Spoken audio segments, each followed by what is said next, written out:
Teman-teman, setelah kita perhatikan ternyata penutupan gereja yang di Bandar Lampung, teman-teman, itu viral luar biasa, ya. Banyak sekali yang memviralkan, teman-teman, ya, baik di YouTube, di TikTok, di Facebook, luar biasa. Kenapa? Karena ini benar-benar sudah keterlaluan, teman-teman, ya.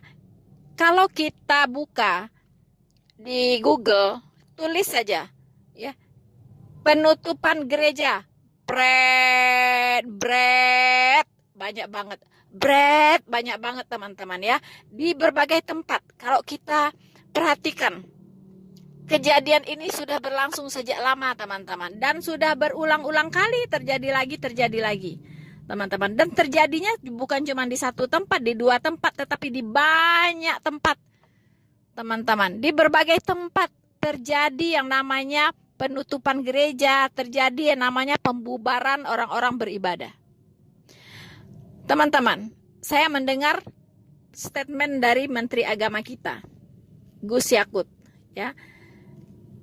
Barang siapa yang melakukan tindakan anarkis, penutupan gereja, pembubaran orang beribadah, silakan dilaporkan kepada pemerintah setempat. Teman-teman, bagaimana mau melaporkan? Uang pemerintahnya sendiri yang tidak mengeluarkan izin untuk pendirian gereja. Apa yang mau dilaporkan? Jadi nggak bisa, ya. SKB 2 menteri itu harus dicabut, wajib dicabut.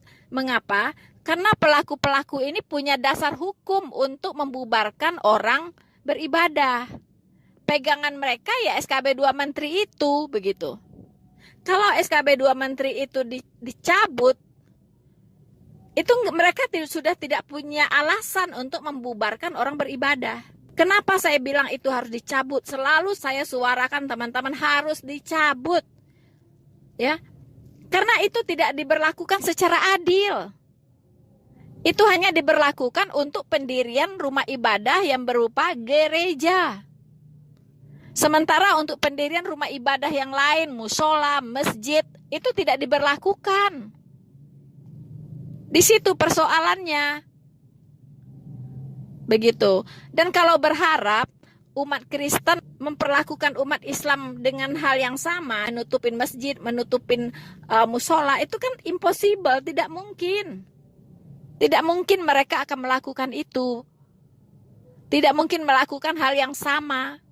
Walaupun masjid ada di mana-mana, musola ada di mana-mana, tidak mungkin, karena pengajarannya yang berbeda. Umat Kristen tidak diajarkan untuk melakukan sesuatu yang melanggar hukum atau sesuatu yang diskriminatif. Tidak diajarkan seperti itu, teman-teman. Persoalannya, SKB 2 menteri itu tidak diterapkan secara menyeluruh untuk semua kalangan. Tidak, hanya untuk kalangan umat Kristen saja.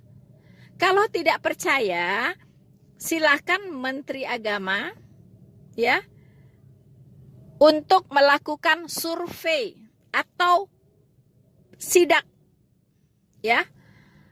Tolong diperiksa semua masjid dan musola ada tidak izin pendiriannya, ada tidak, ya. Nah, lebih baik lagi yang melakukan sidak itu, yang memeriksa itu, ya, di lapangan, itu jangan orang Muslim, dibuat silang. Orang-orang Muslim memeriksa gereja, ya, akta pendiriannya, surat izin pendiriannya dan sebagainya, timnya dari Muslim. Untuk memeriksa masjid dan musola, timnya harus dari Kristen atau umat agama lain. Oke nggak seperti itu? Mari kita buktikan. Dan nanti kalau ternyata ada masjid-masjid tidak memiliki izin pendirian rumah ibadah, baik IMB dan sebagainya, itu harus ditutup masjidnya. Harus digembok. Tidak boleh beroperasi. Ya. Tidak boleh beroperasi. Oke nggak? Setuju nggak Pak Menteri seperti itu? Ya.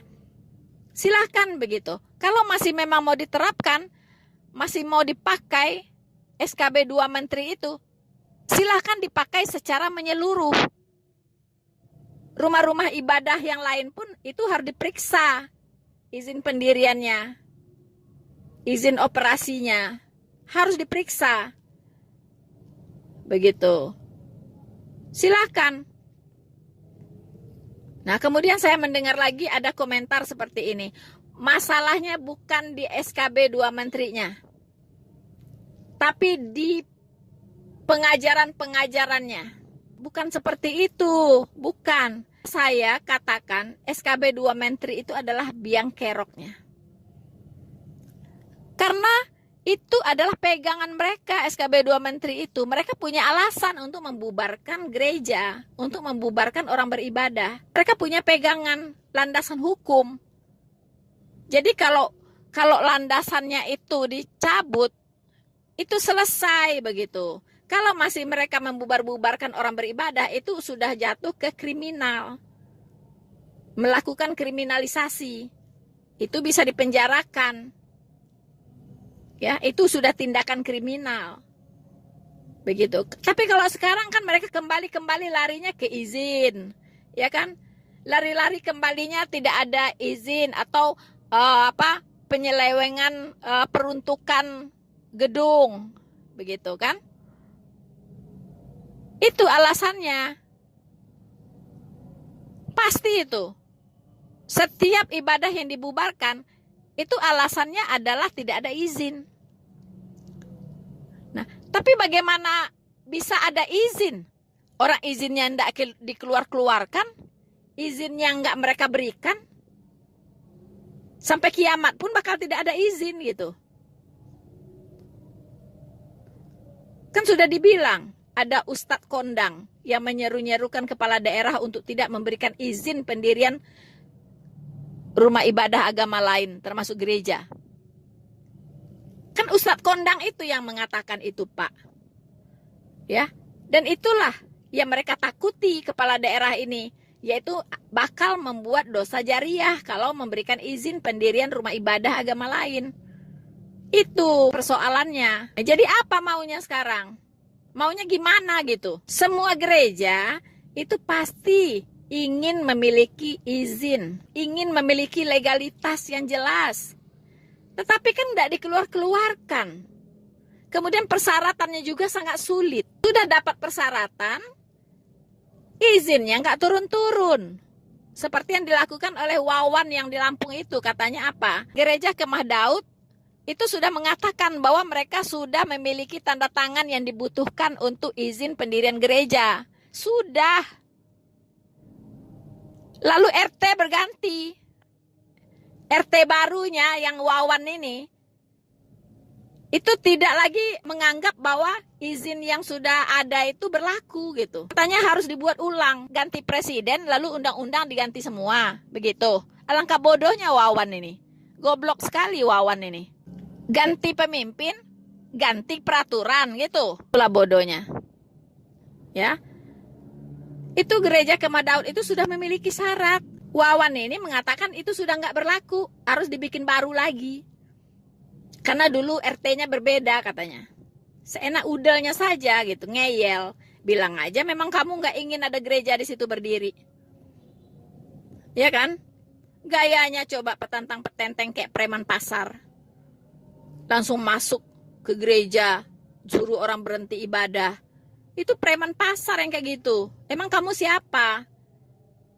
Kamu punya hak apa bisa membubarkan orang beribadah? Emang kamu dapat surat tugas dari mana? Ya? Surat tugas dari mana kamu dapat? Apa kamu langsung diperintahkan oleh gubernur Lampung atau wali kota Lampung sana? Kamu pegang surat tugas. Enak saja begitu, nggak ada otak. Ya, jadi oke. Ya, jadi begitulah ya, Pak Menteri Agama yang terhormat. Tidak ada cara lain. Step pertama, SKB 2 Menteri harus dicabut. Kalau tidak mau dicabut, berlakukan itu untuk semua rumah ibadah. dan lakukan mulai sekarang sidak. Periksa semua rumah ibadah yang ada di Indonesia ini. Baik itu masjid, musola, wihara, kelenteng, gereja. Periksa semua. Siapa yang ketahuan tidak memiliki izin, tutup rumah ibadahnya. Tutup, disegel. Kalau mau konsisten harus seperti itu. Kalau tidak, aduh, nggak tahu lagi deh. Bakal jadi apa negara ini? Ya, bakal jadi apa? Kita hanya diributkan dengan masalah intoleransi. Setiap hari ada saja. Lalu negara ini mau maju kemana gitu? Hah? Orang kalau direcokin dengan masalah-masalah begini, masyarakat itu nggak ada semangat kerja, ya. Sudah tidak ada lagi gairah untuk membuat negara ini jadi maju. Bagian tertindas, ya, itu sudah nggak ada fokus lagi gitu untuk memajukan negara ini. Cobalah Pak Menteri Agama maupun Bapak Presiden Republik Indonesia, Bapak Joko Widodo, Bapak Kapolri, lakukanlah sesuatu untuk bisa mengatasi masalah ini. Jangan anggap enteng loh ini ya. Jangan anggap enteng. Ingat Pak, sebuah gedung bisa hangus terbakar, tinggal puing-puing, itu berasal dari api yang sangat kecil. Ya, api yang sangat kecil. Ini bukan api kecil lagi gitu, tapi masih dibiarkan. Apa mau menunggu Indonesia ini terbakar, hangus, tinggal puing-puing? Coba dijawab. Saya katakan, memang roh itu penurut, tapi daging itu lemah. Saya khawatir ada kelompok-kelompok dari minoritas ini yang sudah hilang kesabaran. Begitu. Kita sih tidak menginginkan, tapi kan kita tidak bisa mengontrol setiap orang. Begitu. Ayolah, para pemimpin, terapkanlah keadilan di negeri ini. Anda bertanggung jawab untuk menjaga konstitusi negara ini. Pertama, Presiden Republik Indonesia berkewajiban ya untuk menjaga konstitusi negara Republik Indonesia. Ya, berkewajiban, punya tanggung jawab besar untuk menjaga konstitusi negara Republik Indonesia. Kalau SKB 2 Menteri itu diberlakukan, SKB 2 Menteri itu sudah melanggar konstitusi sebenarnya. Mengapa? Karena Undang-Undang Dasar 1945 sebagai konstitusi tertinggi di negara ini menjamin kebebasan setiap warga negara untuk memeluk agama dan kepercayaannya masing-masing dan beribadah sesuai dengan kepercayaannya tersebut. Negara menjamin. Lalu muncul SKB 2 Menteri. Ini kan berbenturan dengan Undang-Undang Dasar 1945 pasal 29. Berbenturan. Begitu. Yang namanya negara menjamin, mau 1 orang, 2 orang pun perlu rumah ibadah, itu harus diizinkan. Begitu. Misalnya di satu desa, cuman ada 5 orang Kristen di sana, itu wajib diberikan izin kalau mereka ingin mendirikan gereja, walaupun 5 orang. Itu namanya menjamin, Pak. Itu namanya menjamin. Ini menjamin apa begitu? Menjamin, tapi SKB 2 Menteri diterbitkan, tidak mau dicabut. Itu apa namanya? 2 ketentuan yang saling bertabrakan. Dan Pak Presiden sendiri kan sudah mengatakan bahwa kesepakatan maupun peraturan-peraturan daerah atau apapun itu tidak boleh melangkahi konstitusi negara. Karena konstitusi negara itu, Undang-Undang Dasar 1945 itu adalah konstitusi tertinggi di negara ini. Nah, semua peraturan-peraturan yang ada di bawahnya itu harus mengacu kepada Undang-Undang Dasar 1945. Begitu. Kalau yang tidak sesuai, tidak seiring tidak senafas dengan Undang-Undang Dasar 1945, itu tidak boleh diberlakukan, harus dicabut, harus dihapus. Jadi, dicabutnya SKB 2 Menteri ini satu step. Sudah selesai persoalan. Satu step sudah selesai. Baru yang kedua nanti menertibkan para ustadz-ustadz itu, ya, yang berceramah di mana-mana, ya, yang membuat masyarakat ini jadi radikal. Yang suka menjelek-jelekkan agama lain, yang suka memfitnah agama lain, yang suka menafsirkan pengajaran-pengajaran dari kitab agama lain dan ngawur semuanya. Itu harus ditertibkan. Saya setuju dulu ketika ada wacana untuk harus disertifikasi. Ustadz-ustadz ini harus disertifikasi, ya, diberikan pendidikan pengarahan, diberikan aturan mainnya, bagaimana kode etik dalam mereka berceramah, apa hal-hal yang harus diperhatikan, itu harus ada begitu, ya. Jadi nggak bisa sembarangan berkhotbah. Karena apa? Karena akan mengancam desintegrasi bangsa. Kalau ujaran-ujaran kebencian di luar sana dikobar-kobarkan, ya, di mana-mana. Saya kira itu saja yang bisa saya sampaikan untuk menanggapi opini-opini yang berkembang, ya, yang sangat viral tentang penutupan gereja di Bandar Lampung. Dan bukan itu saja, sudah banyak, sudah ratusan gereja yang dibubarkan, yang ditutup, yang tidak dapat izin, sudah tidak terhitung. Ya, sekarang tinggal kepada pemerintah. Anda mau keluarkan izin atau tidak? Itu saja persoalannya. Semua gereja pasti mau punya izin. Semua gereja pasti mau punya legalitas. Pertanyaannya, pemerintah daerahnya mau tidak mengeluarkan izin itu? Itu saja persoalannya. Nah, alasan tidak mengeluarkan izin biasanya apa? Tidak memenuhi persyaratan, ya kan? Nah, persyaratan ini siapa yang buat? Yaitu isinya di SKB 2 Menteri itu, persyaratannya AIUEO itu. Dan berat begitu persyaratannya. Nah, kan lucu. Pemerintah mengeluarkan persyaratan yang memberatkan. Sementara negara harus menjamin kebebasan umat beragama untuk memeluk kepercayaannya masing-masing dan beribadah sesuai dengan kepercayaannya tersebut. Jadi nggak sinkron ini. Nggak sinkron, pasti ada sesuatu yang salah di negara ini. Begitu. Ya. Karena kebebasan beribadah itu hak azazi manusia yang paling hakiki. Dan itu perintah dari Tuhan loh. Kalau Anda melarang orang beribadah, berarti Anda melawan Tuhan, Sang Pencipta langit dan bumi.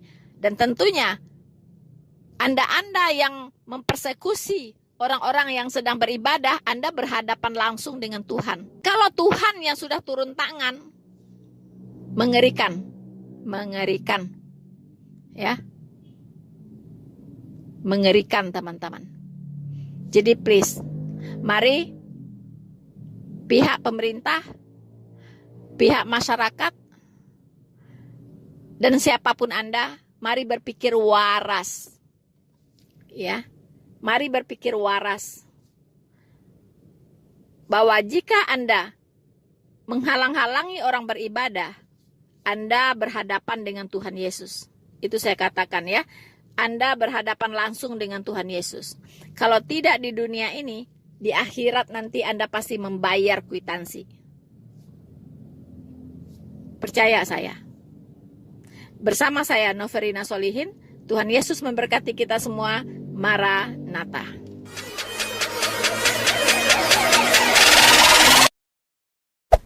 Hey there. Subscribe to my channel. And also press this bell icon.